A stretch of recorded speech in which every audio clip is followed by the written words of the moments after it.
Hello and welcome to a Monday edition of the Osceola Seminole Sidelines. My name is Pat Burnham and I'm joined today by Nick Carlisle. We may or may not be joined later by Eric Llewellyn, the voice of FSU baseball, to talk a little bit about the Clemson series. He's going to try to join us if he can fit us into his schedule. All right, Nick, how was your weekend, buddy? I think you did some double time between the portal and the baseball. Yeah. No, I'm standing guard. I'm on watch today. Bob had jury duty earlier this morning. Kurt's getting some much needed PTO after traveling all over the state to cover some booster tour stuff. So yeah, I've been apart from you, the only man on watch here at Camp Osceola today. So, but I mean, it's good to finally get the portal wrapped up. Florida State getting their last visitors in this past weekend, and as we'll talk about, getting some commitments as well. Yeah, so we'll start with the defensive side of the ball first and we talked a little bit about all three of these guys, I believe, on Friday. If not, definitely Wednesday and Friday. For sure we covered all three, but Florida State did officially sign all three guys this weekend, and the first guy we're going to talk about is safety prospect, or USC safety transfer. He's not a prospect. He's actually already played college ball. But he's a prospect for Florida State fans now because they have not seen him play. But he was a prospect. And he was a prospect for Florida State. Obviously, really strongly considered Florida State at high school, but continue on. Yeah, so Jarvis Boatwright officially signed with the Seminoles on, I believe it was Saturday morning early. Seemed like got that. I think that was the first email the sports info department signed. Now, listen, I think, I still think at the end of the day, Florida State would have wanted a more proven commodity through the portal at safety, but I do think that they needed one. Jarvis, obviously the advantage for bringing in a guy like Jarvis, as opposed to waiting for the high school cycle in the winter, is you get a guy that A can come to your roster immediately. B's got a year of college football under his belt, at least practice, so he understands the speed of the game, understands what it takes both physically and mentally, both from a playbook standpoint, toughness, all that. So I think they would have liked to have somebody more proven, Nick, back there at the safety spot. But listen, I think if you had to go young, this is we'll talk about the fact that they took a wide receiver they're not very familiar with. At least they are familiar with Boatwright, have been recruiting him since he was a junior in high school. So what were your thoughts on Jarvis? I think listen, if you couldn't get a proven safety and you're going to have to take one that's got potential, I think Jarvis was an outstanding prospect coming out of high school. Yeah, I agree. Beggars can't always be choosers, but you definitely like the ability to bring a guy in that's got multiple years of eligibility. I agree. You probably would have liked somebody with a little bit more experience to kind of bolster that room. But in terms of familiarity, it's a match. Obviously, I already said we know how much Florida State recruited this kid out of high school, so there's familiarity there. And he does have at least 1 year under his belt, so it's not like he's brand new. And in terms of the youth at the safety position, corner is certainly the position in the defensive backfield that is more younger out of the two of them. So it's good to invest some more youth in the safety room, because obviously I think you and I both project Greg Thomas to be a safety when he gets here, and he gets here in the summer. So they definitely need some youth in that room. So this isn't a bad take, especially considering that some of the other safeties that you were in on, like the Jacoby Thomas, they never really got in on the other Houston safety, A.G. Halsey. I believe. Yes, but my impression is that those guys would have been more expensive anyways, and I think for what Florida State was working with, you're okay with this take for sure. Yeah, yeah. Well, listen, Jarvis, smart kid, good kid. I know his high school head coach, Thor Joswiak, played for us at South Florida. I know he comes from a tough program. Thor runs a tough, demanding program. Expects a lot of his kids all on the field and off the field. So, I think that's the one thing that you do know about him and the history. Listen, Sertan's been recruiting the kids since he was a junior, as had Mike Norvell. So, listen, it's a kid they're familiar with, and I like the take. I think they would have liked to have gotten the kid that ended up at Miami from Tennessee. But listen, the portal's thin in the spring.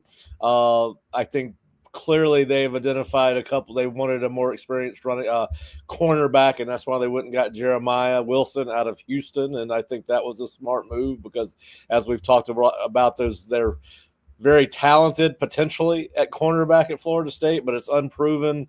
And those bright lights are going to be shining straight at them on August 30th against Alabama in a primetime game. And listen, I like the fact that at least you got Jeremiah, who's a proven commodity, and you've got another kid who's not going to be, fresh out of high school. So we'll see what happens there. Now, they did kind of, in my opinion, take a kind of a shot at wide receiver with the signing of Gavin Blackwell from North Carolina, who has, I believe, 1 year of eligibility remaining, 13 catches over the last 15 games. And I know Fish put on the board post, I believe, 4 receptions only this past year, 41 for his career, if I'm thinking correctly, either 41 or 48. Obviously, some injury issues there, based on what the comments that Mike said, Mike Norvell, that is, after they signed him, mentioned his ability to stretch the field, which is one of the reasons they liked him. But again, this kind of goes against the production over potential theme that Mike talked about coming out or going into spring, about what they were when they talked about how they've revamped the way they are scouting, the way they are recruiting. I think this speaks to the fact that they are concerned about this room, that you are going back to a guy that has some potential but does not have a proven track record for whatever reason, whether it's because he's been hurt or because he has been unable to crack the lineup at North Carolina on a regular basis. But what are your thoughts on FSU taking wide receiver Gavin Blackwell? Yeah, I mean, I don't want to be too negative about the take, but I really think that this certainly wasn't their first, second, or maybe even their third option. I think that this is purely just, okay, let's get a body in the room, that somebody that has experience that, you could take a chance on, and maybe you can get some production out of him. Because, I mean, I agree with you. You take a look at the stats that he had at North Carolina, whether that was due to injuries or just not being able to turn the light on in his head on how to find that production at the college level. It's hard for me to be positive about the take. But then again, some of the more pricier options that you wanted to get in on, guys like Trayshawn Hurry, who went to Louisville. You had the BYU kid that went to Miami. I think a lot of the options that you were looking at early in the portal, you were either outpriced or just there wasn't enough interest there. So, I mean, maybe it's hard, and I know this wasn't directly the question, but it's kind of hard to see like how much production you may be able to squeeze out of him, given what he has shown you so far. Like I said, I'm not trying to be too negative, but this is very much for me a reach, and a very much, I don't want to use the word last resort, but it just didn't seem like Florida State could generate any momentum anywhere else. So, maybe he comes in and he has like an Andrew Parchment type season where he came in after not being overly productive at Kansas and ended up having like a 24 catch season for a couple hundred yards. I mean, maybe you get that. I don't know. Maybe that's even towards the ceiling of what you expect. It's hard to really call here. I'm not a terribly huge fan of the take. I think it's a reach, but beggars can't be choosers. Yeah, and listen, they were certainly, I think they were more caught off. Of course, they were caught off guard by the loss of Jaylen Brown. That was clearly not expected.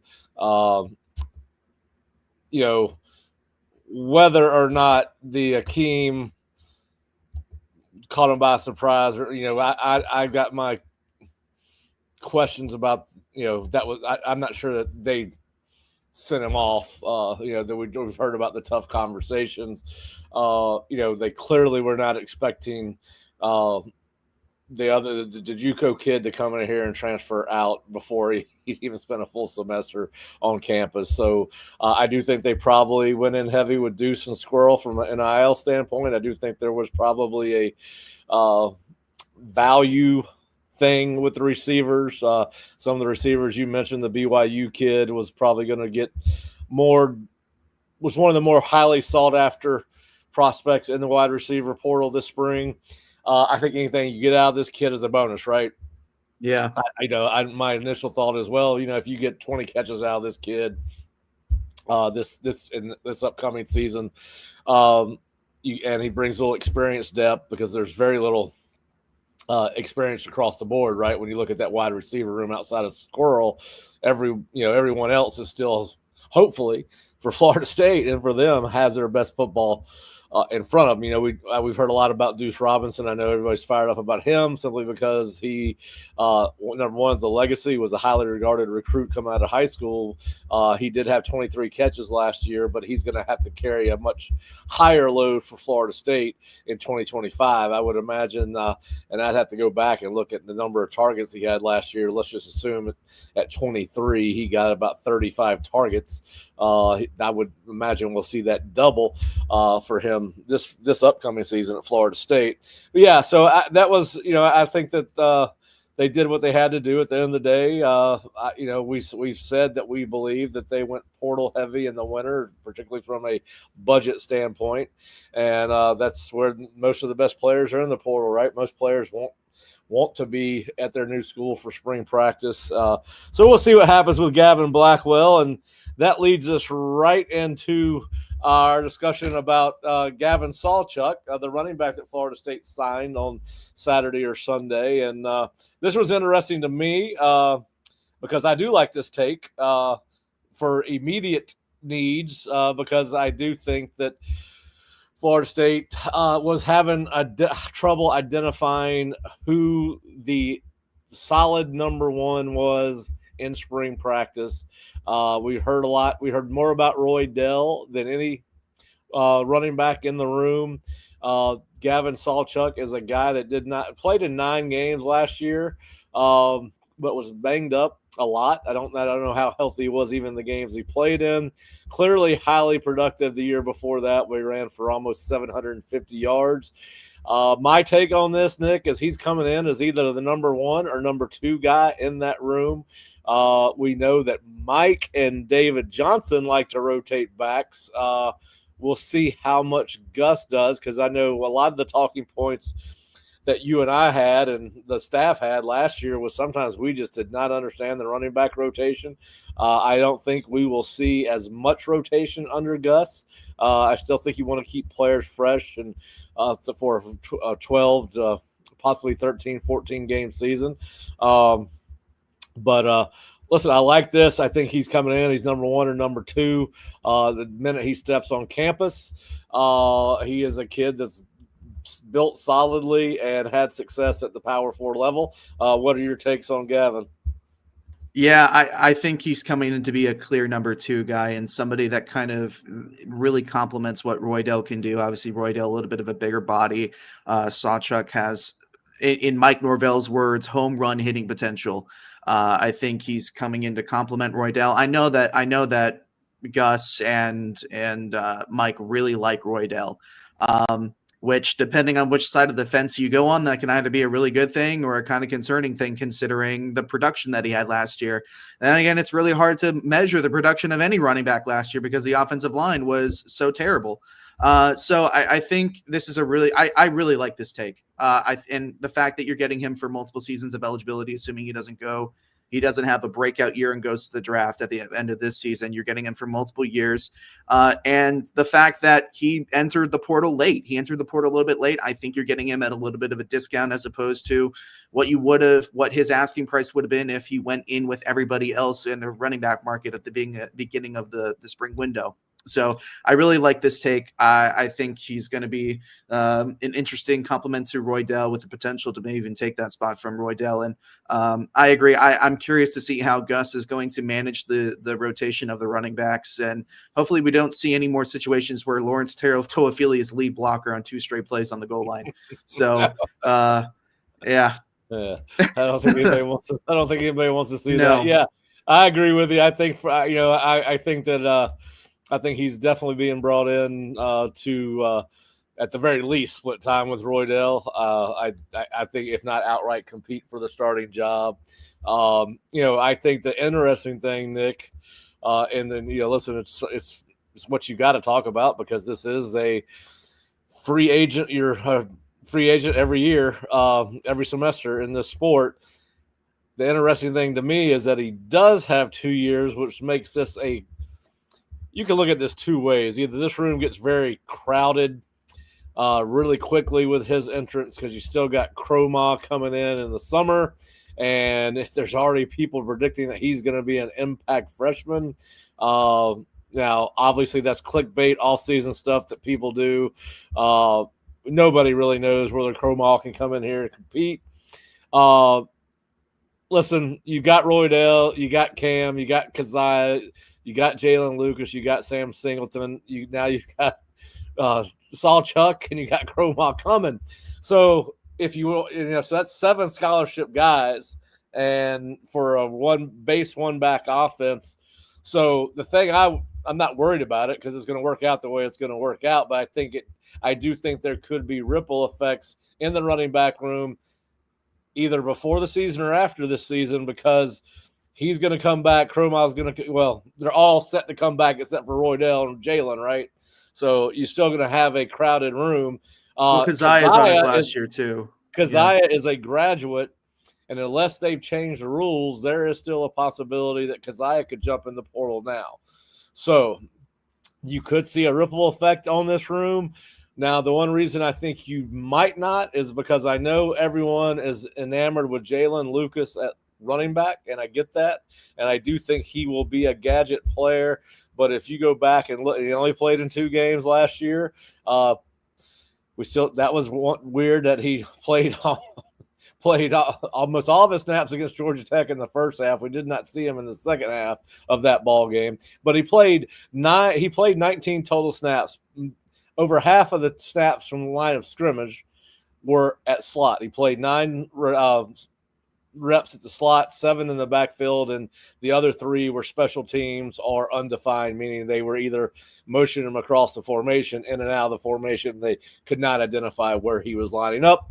So I think, and I do think with where they are at the receiver position, that it almost certainly means that Jalen is going to see a lot of time in the slot. I know a lot of people only want to see him at running back.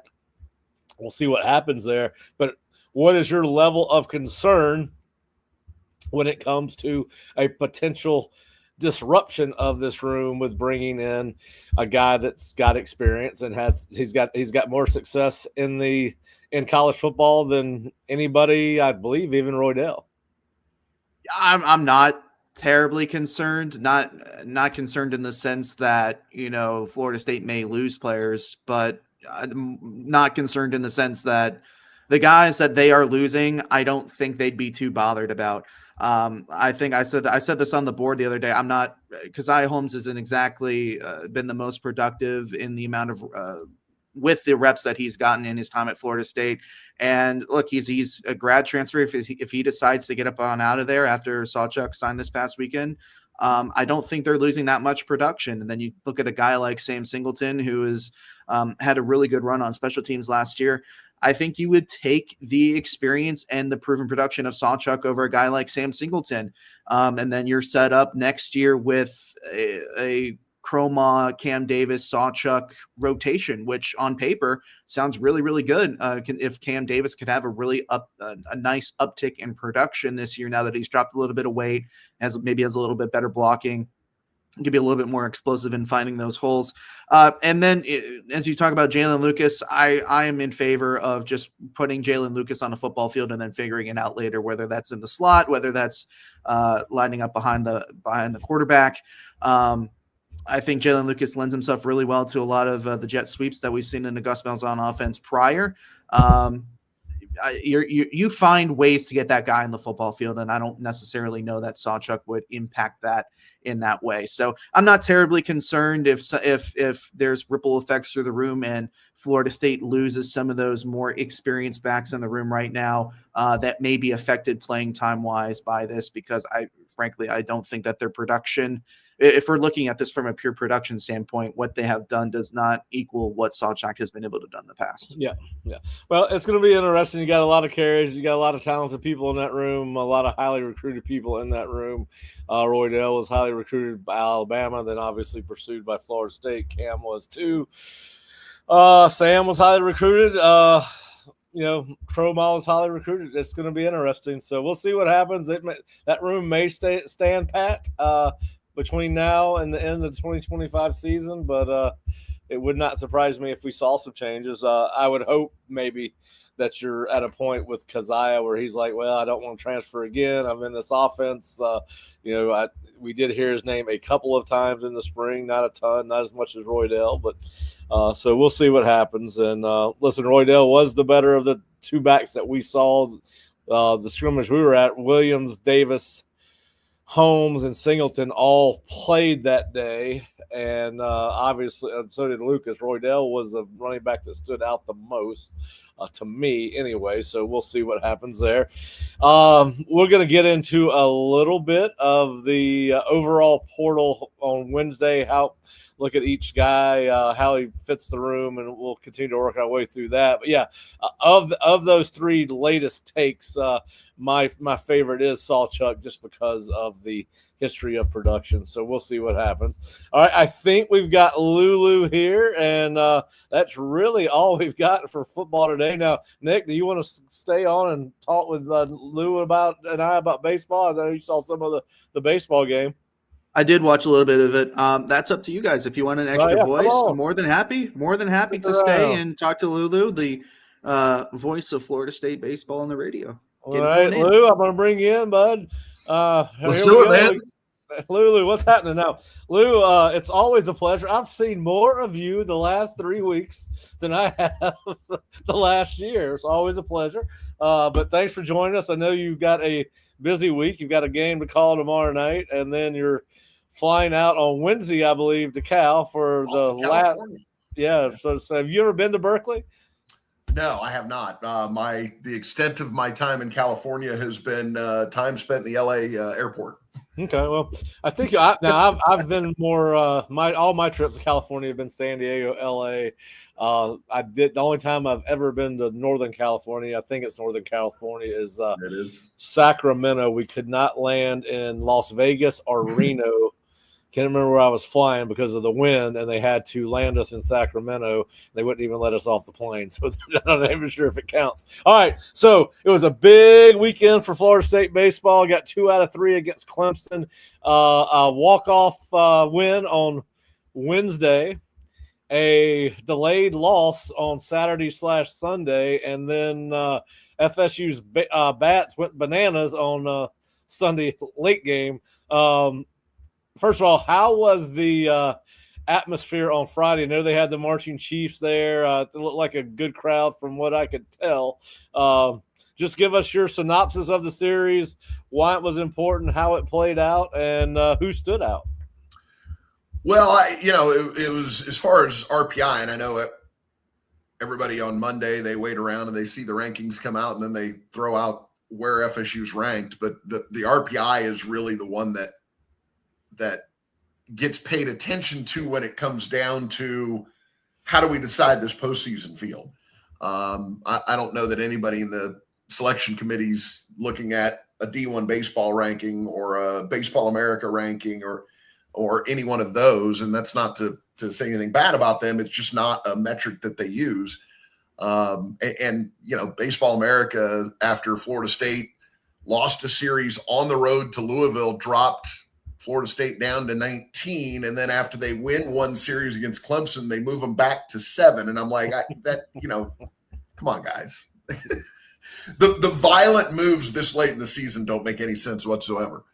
Maybe earlier on when you don't know anything about teams, but violent moves like that just are nonsensical to me. But as far as you had two teams in the top 10 of the RPI playing one another, Clemson had a lot on the line because of the way they weight road wins in the RPI formula. So for them, if they could have come in and gotten 2 or 3 wins, that would have been really huge for them to get road wins against another top 10 RPI team.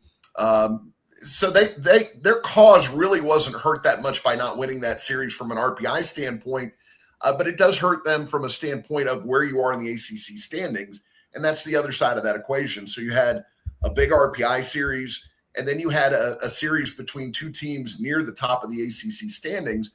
And when it comes down to one, you've got a new format in the ACC tournament. All 16 teams are in. The top 4 teams, so seeds 1 to 4, get a double bye into the quarterfinals. So you can win that tournament by winning 3 games. Single elimination, you go, you play, you lose, you're done. You win, you keep going. So again, 2 teams trying to vie for those top 4 spots in that double bye in the conference tournament makes it big. And then just what those standings mean for the postseason. Again, the selection committee is going to look at RPI. They're going to look at how you finished in your conference. They're going to look at how you did in your weekend series, not necessarily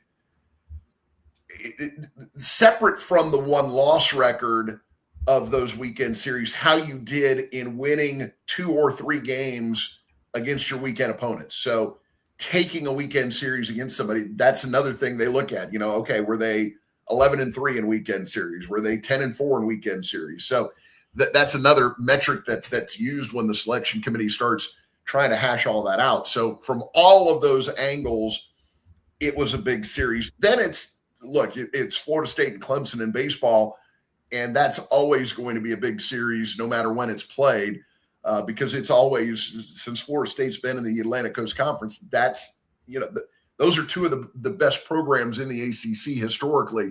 So that makes it a big one as well. So all of those things play into that. And Florida State could have won 3. I think the beginning of that Saturday game was rather unfortunate that it had to go in a downpour like it was, because those conditions did factor into Clemson's ability to tie that game up and then eventually take the lead Saturday night before that game was finished on Sunday morning. But you know what? You take the series win and you move on because it's a quality series win, and you're in the kind of position that you want to be in going into the final 2 weeks of the season. You've got 7 games left. You're 6 in the RPI. You're atop the standings in the ACC. So all of those things, you're not trying to chase. You're not looking at math of, okay, well, we've got to win, and then we need these teams to lose. Everything that you want to try to accomplish in the regular season is there for you if you take care of business the last 7 games. Yeah, and those games start tomorrow with Jacksonville, and then obviously now I know you said you're leaving on Wednesday. Is this a Thursday, Friday, Saturday? No, we're leaving Wednesday because of the distance of the trip, going all the way out to California. So we're leaving a day earlier than we would normally leave, and we're not trying to get back on Sunday night. We're coming back Monday morning. Okay. All right. Well, good. Get plenty of rest and get acclimated to the time zone. Listen, I know we've seen some midweek disappointments. I know, and we can refer to them, I guess, as bullpen games. You're coming off a big series. I'm not sure how much I believe in.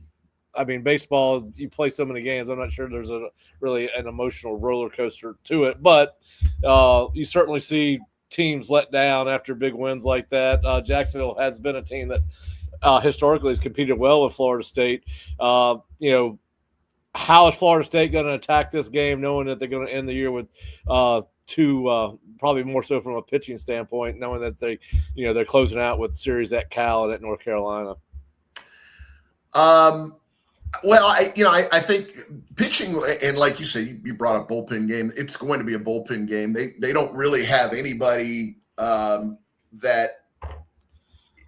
when Evan Crest went down with an injury, that was the guy that, he's going to be your guy to roll out there on a Tuesday, who's built up, who can get you deep into that game. Peyton Manka probably would have been the best candidate for that, but he pitched a good bit yesterday, so I don't think you're going to see him be able to come back on that shorter rest after what he threw yesterday. So it truly is going to be a bullpen game. Do they have somebody that they can throw out there and maybe get 3 or 4 innings out of? I don't really know that they have that. You could probably John Abraham might get the start. Again, I haven't heard what Florida State's plans are, because if there is a guy in there that can get you 3 or 4 innings, it might be him. But you've got to be careful with him too, because he is a key member of that bullpen. So you don't want to roll him out there on a Tuesday and do something with him that then makes him unavailable for a weekend series on the road at Cal. So, if they go with John Abraham, I would think 2-3 innings, and then you go on to the next guy in that bullpen. So that's probably how you approach this. And then you go into the weekend with Cal, and you're back to your 3-man rotation with Jamie Arnold and Joey Vellini and Wes Mendez. And, I thought obviously Jamie was really, really good Friday night against a very good Clemson lineup. Joey was excellent on Saturday. Again, unfortunate that 8th inning kind of played out the way it did in a downpour. Yeah. Chase Williams slipped while pursuing one ball. Max Williams slips and falls on the triple by Cantarella that he ends up scoring on after they threw it around the infield there, trying to get it back in, which was unfortunate because you felt like Joey deserved better than that for the way he pitched in that game. And I thought, Mendez didn't get out of the 4th inning, but I thought he did some stuff in this game that he hadn't done last couple of starts. Link and I talked about it after the game. There were some things he was pretty happy with Wes Mendez on there. So, you got those 3 guys in a weekend series at Cal, and hopefully, again, that they can take some of that pressure off the bullpen, get deep into those 3 games, and you can go out there and take care of business. Yeah. Well, listen, the bats, after I guess what you call defensive or pitcher games, the first 2 of the series, the FSU's bats, and for I guess Clemson's did not quite as much as Florida State, but the ball was flying around the park, and I think they put the game away with 3 home runs in that bottom of the 8th inning, and scored 20 runs on the day. And of course, I know it was. I asked somebody. I think you might have been there when I asked it last night. I think I asked Cameron. I was like, you don't see the 3rd and 5th best baseball teams in the country combined for 30 runs very often. And of course, they got to the bullpens, which has been the Achilles heel, I guess, if you want to say that, for the weaker, one of the weaker points of these 2 very good baseball teams. But listen, I was watching on my phone, and you could tell when they were hit that they were going out. And I think Miles Bailey hit one that I think it's 330 to the right field fence. Am I right about that? 320 is what we say it is. That the TrackMan had it at 337, and I think it was about 2.5 miles straight up too. Yeah, so it went right over and came right down. When we were talking about the stat on that, I was like, well, so that ball got to the top of the fence and just fell right over. I mean, yeah, and when you see some of the metrics that come out, it's you see a lot of these 25, 28, 30 degree launch angles, and I think that one was like 43 or 44 degrees, which is that's just nuts. He hits the ball. I don't know that I've seen anybody at this level hit the ball as high as he does. Like, that tells you about the contact he's making, that and the strength that he's got, that he can hit it that high. Like, it's nuts. He's had, I think, 3 home runs that the TrackMan didn't pick up because of the height off the bat. It just TrackMan, the system in the ballpark that measures speed and distance and rotation and all that stuff. It just was like, 57 feet. That's all I got. I don't know what to tell you. And it just, I think we figured out that he hits it so high, it just can't pick it up anymore. And it's insane the way, like, he's had some flyouts that you're sitting there like, I could get up and go get a drink after it goes off the bat and get back to my seat in the radio booth before the ball's actually caught. That's how long it ends up in the air. Yeah. So just even some of the outs he makes are insane. Another guy like James Hankerson Jr., he had a pinch hit double in the game on Friday, was a big part of that. It was one of the runs that we scored in the 9th inning on our way to tie that up and force extra innings. like it was 107 miles an hour off the bat. And he's another one where the ball just sounds different when it goes off of his bat. And it was good to see him go in there, take advantage of that opportunity and have that productive at bat as part of that comeback. Yeah, and listen, I think there's a good chance for the Bats to stay very active when y'all get to California, because the two guys that have started the most games for Cal both have ERAs over 5. So I was trying to find their RPI ranking, but it's nowhere. They're around 115 ish, somewhere there. Yeah, so I went through the top 100 and could not find them. Yeah. So I know you probably haven't had a ton of time to look at Cal, but just based off what you've heard, what do you think the strengths are, and how you think Florida State? I mean, I don't want to. I mean, I know Florida State probably matches up well with anybody they play. They're a really good team, but how do you think this matchup favors Florida State? Well, look, Florida State. You go out there. Florida State is going to be the team that everybody expects to go out there and win that series. And Cal's certainly they got off to a pretty good start, and they've just kind of hit a lull. Whether that has to do with the schedule or what, I don't know enough about how they've played or who they've played in the early part of the season to know whether that was schedule related, injury related, or just you sometimes hit those walls as you go through the season. But you look at their lineup; they've got probably 4 or 5 guys in that lineup that can do some damage to you as far as hitting the baseball. Couple of guys in there that don't necessarily hit for average, but they do have the puncher's chance. You've got a guy like Alex Burge who has 9 home runs, but he's only hitting 216. Well, when that guy gets up there, you have to be worried about that because he's got 9 home runs, so he can take you out of the yard if he puts a good swing on it. Dominic Smaldino is another guy who can take it out, and you have to be worried about that threat with him. Max Handren, another guy who doesn't hit for high average, but has the OPS over 900. So they've got some guys on there that can hit the ball. And we saw them a few years back. They came in and granted, doesn't tell you anything about their team this year because none of those guys are there anymore. But we saw them here in town a few years back. They came in for, I think it was opening weekend.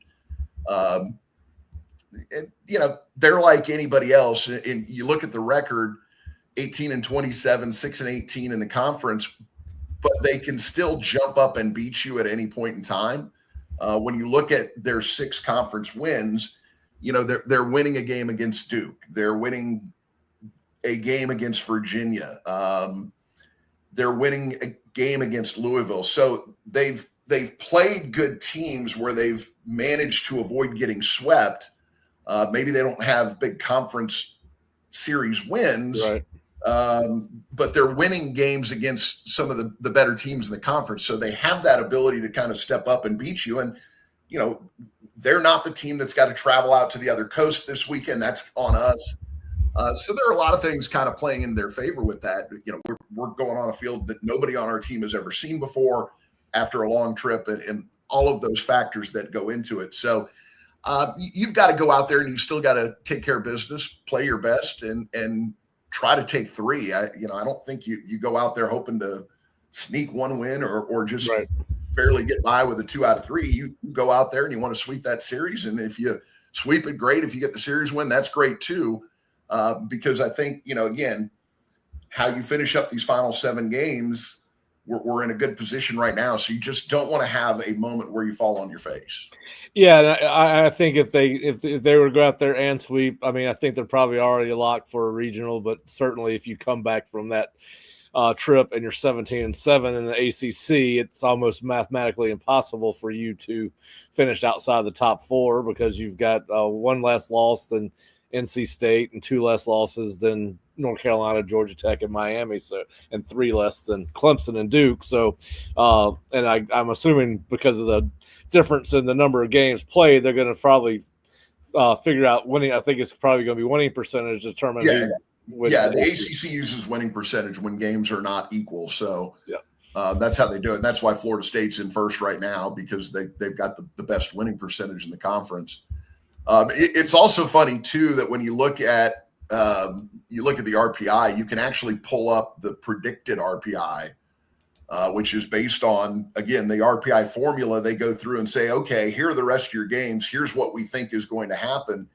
And when you look at that for Florida State, it's pretty funny that the predicted RPI had FSU winning 2 out of 3 from Clemson, beating Jacksonville, taking 2 out of 3 from Cal at Cal, but then sweeping North Carolina in Tallahassee to finish the season. So I thought that was kind of weird that, Cal, okay, yeah, we don't think you're going to sweep that one, but we do think you're going to sweep North Carolina, which is, a better team, RPI team. Yeah.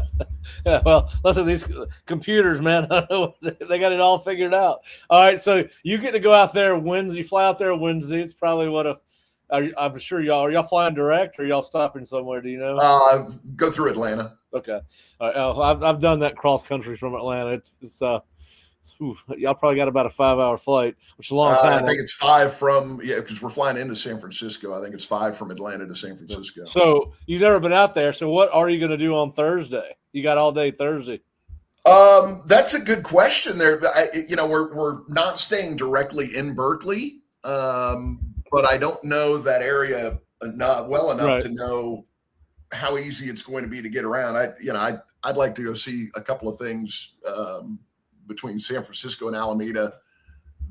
There are a couple of things I'd like to see, but again, I don't know how mobile, how easy it'll be to get around where I'd like to try to go. But having a whole day to do it, I'd like to see the USS Hornet is down in Alameda. That's a World War II aircraft carrier, CV-12, I believe is the number on that one. I'd like to go see that. Like to see Alcatraz. I've never been out there, but again, I don't know enough of that area geographically to know how close those two things are to each other and how the ability to get from one to the other and then back to where I need to go anyway after that. I just don't know what I'll have.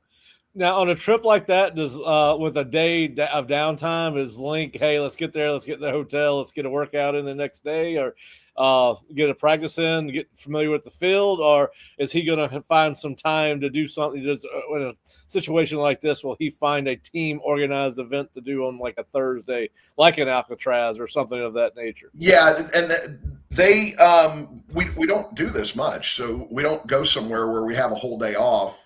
That just doesn't happen very often. Usually you're playing a Friday to Sunday 3-game series, and you're going in there on Thursday. The closest thing I can come to that is when you go to the ACC tournament, which usually we'll get there 2-3 days before we actually are supposed to play. And they will typically have some kind of organized event or events in that type of scenario for Florida State. I do know they've got practice planned on Thursday, but I don't know what else they may want to try to do while we're out there. Well, is there any chance that Alford's adjusting per diem for inflation? That part I have no information on. Well, it won't get you, as someone who has worked out there and worked with per diem out there before, it doesn't get you quite as far out there as it does here. So, but anyway, that should be a fun trip. I've always wanted to go out there. Like I said, closest I've ever gotten is San Diego, in LA, and one time sitting in the Sacramento airport. But that'll be a fun trip. Lou, any final thoughts on the baseball team before we let you go? No, absolutely none. Okay. No, I think that this was a good weekend for them to go out there and take that series from Clemson, and really to put that game together in Game 3 after the way things went down Saturday night and then Sunday with the restart. I think for them to come out and very decisively win that game, I think says a lot about that team, and was happy to see that. I know Link was very happy after the game with the fight that they showed and coming out and not only getting the win, but getting the win, putting up 20 runs, getting more than 20 hits in that game, hitting 6 home runs, the defensive plays. He even said it afterwards. He said, I make notes when there are big defensive plays throughout the course of the game. And he said, I don't even want to try to rehash all of this stuff. And he's very good about rehashing that in post game. He said, I don't even want to try to rehash that just with everything that was going on in this particular game. So I do know he was very pleased with how that game went down. Yeah, no, it should be. They were knocking the pee out of the ball, that was for sure. And listen, I love if it's not going to be a 1-0, 2-0 game, I like them score. I want it to be a really fast game that's beautifully pitched, or I want to see a lot of balls go out of the park. And we got a little bit of everything this weekend with Florida State baseball. And all right, so successful weekend for Florida State. Lou, have a great time in the Bay Area. I do think y'all need to send a memo to Mr. Alford asking for adjusted per diem. See if he comes through. But have a great time. We appreciate you joining us, and I'll text you on Monday and see if you can't pop back on Wednesday after you get reacclimated to the Eastern time zone. All right, sounds good. All right, Lou, have a good one, buddy. All right, Nick. I don't know. I've been trying to add some things outside of Florida State to the show. And one of the things that's been going on, and I don't know if you've had time to follow it, but there's been a lot of controversy around the North Carolina football program with Bill Belichick, who is 73, dating his 24-year-old girlfriend, Jordan Hudson. And she seems to have a major role with the football program there at North Carolina. Have you followed this at all? Or have you? Roughly, I have seen all the news. I've seen all the memes, and not that I've tried to stay away from it, but try to stay focused on more local things. Yeah, but it's interesting. Yeah. So we were having this discussion at dinner the other night. They hired Bill Belichick to make them instantly relevant in college football, right? And for people to take their football program seriously. And, of course, this has done the exact opposite of that, is taking focus away from what he's trying to do with their football program and placed it squarely on himself and her. And then, of course, they've had emails gone out about his book that include copying in a employee from another ACC institution who is the chief of staff for Bill O'Brien at Boston College. So they've definitely got a little bit of a crisis. Now, the question I was asked, does this all go away if he wins big, or is North Carolina that different a place where football has kind of always taken a backseat to basketball and academics, and it's been kind of played second fiddle at Chapel Hill? Or is this going to be something that embarrasses the program and the academic side of it to the point where, hey, this is just not going to work out long term? Do you have any thoughts on that? Because I think right now it's headed in the wrong direction for North Carolina and Bill Belichick, and I would not be surprised if this is a short-lived marriage, just because I do think that the integrity and reputation of the university there probably outweighs the integrity and reputation of the football program. Yeah, I'd have to agree. I mean, North Carolina is such a storied university. And it's interesting because you think about what does and what does not go over quickly or get forgotten quickly. Something like the cheating scandal at Michigan, where Sharon Moore is now taking a 2-game suspension. I don't know if you saw that, but I mean, that's something that happened, 2 years ago now? And you would have thought for Connor Stallions in Michigan that would have happened and would have gone over completely, but here we are 2 years later and it's still kind of evolving. And obviously it's not apples to apples with what happened at Michigan, what's happening at North Carolina, but I think North Carolina is a really proud university, and if this does continue to get worse, it'll have to be an unfortunate parting of ways. And it robs, I think, the greater sports world of something that's incredibly interesting. You take such a storied coach like Belichick and throw him into college and see, well, how does he adapt? How does he go about running things? Realistically, it's also maybe a little bit of a response to what Dion did at Colorado in terms of big NFL names being thrown suddenly into the college scene. So, I mean, it certainly would suck for North Carolina to part ways this quickly, but I think that you may not be able to get away with this at North Carolina as opposed to maybe another university. Yeah. Listen, I'm not sure that I thought this was ever going to be a long-term thing just because of his age. He's 73. I do think that he will get I think just even if this did not exist, I think now having to deal with the portal for twice in his first 6 months on campus, I think that's going to be eye-opening to him. But yeah, I think the fact that his personal life has taken over the identity of the program and not what they're trying to do on the field, which is get this to Mac Brown 1.1.0 level, because Mac was highly successful his first time through Chapel Hill. Obviously did not have the same success his second time through, and I think that they thought they needed to make an investment in the football team, and they handed the guy $10 million. And because he obviously is one of the greatest coaches of all time, certainly one of the greatest in the NFL, if not the greatest. But I think that it has been a distraction for him, and now your head coach and his girlfriend are taking attention away from the program, focus away from the program, and I just think that North Carolina is probably a program that operates a little bit differently. I think there's some football schools, from lack of a better term, that would be water off a duck's back, that nothing to it. It is what it is. And as long as he goes out there and wins a number, and listen, at the end of the day, wins and losses will have an impact on how it moves forward with North Carolina. But I don't think you can have this and then go out there and do 6-6, 7-5, whatever the case may be. So we'll see what happens, but it is interesting because it's been all over social media, every news outlet, whether it's Colin Cowherd or Marcellus Wiley is doing 10 and 20-minute segments of their show on this, and it's entertaining to watch.